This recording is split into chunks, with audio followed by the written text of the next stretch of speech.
Okay, so now we're going to talk about Le Chateliers principle and catalysts. And this one's a little tricky because it depends on the catalyst. But just to remind you of what catalysts do, they speed up reactions in general, and they do this by creating kind of a lower energy pathway. So we have less of a barrier to starting our reaction. We lower our activation energy, which is what EA stands for. That's our activation energy. So, another key thermodynamic idea that's not going away.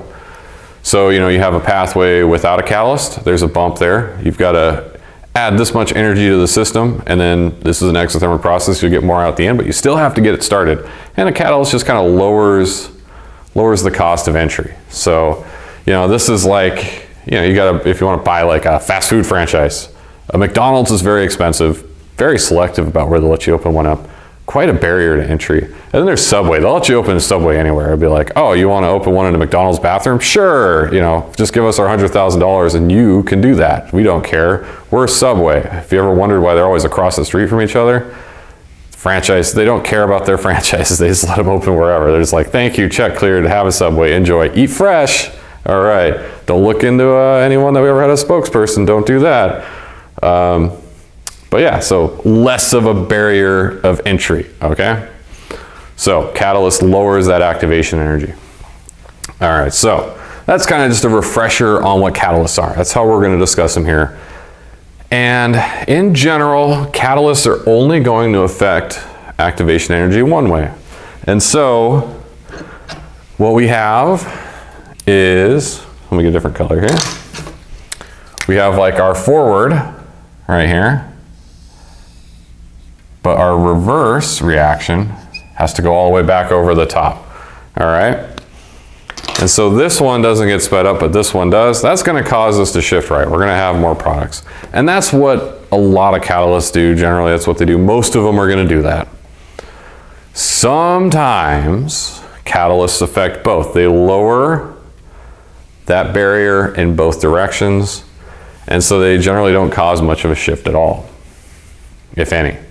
But it does speed everything up. So if you have a system that's out of equilibrium and you want to get it to equilibrium faster, you can still throw one of those catalysts in and it can happen.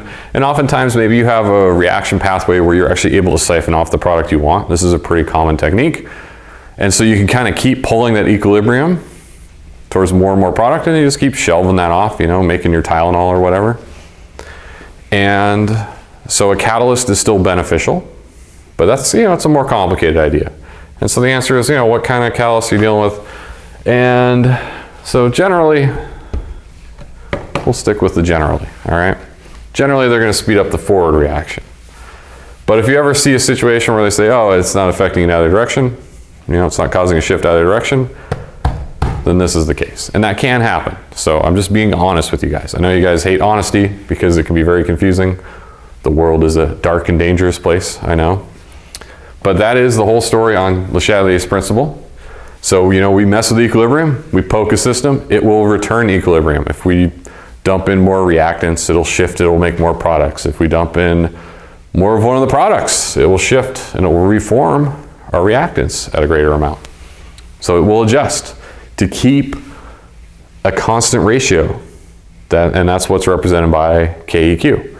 And so we're gonna start talking about this less, visually, and kind of very rough shift left, shift right, and more specifically, more mathematically. We're gonna start putting decimal places on this thing. That's gonna be the last part of this chapter. And it's an incredibly important idea that we're rounding into for the next couple chapters. So it's difficult, but if you put in the work now, it's really gonna pay off later, just so you know.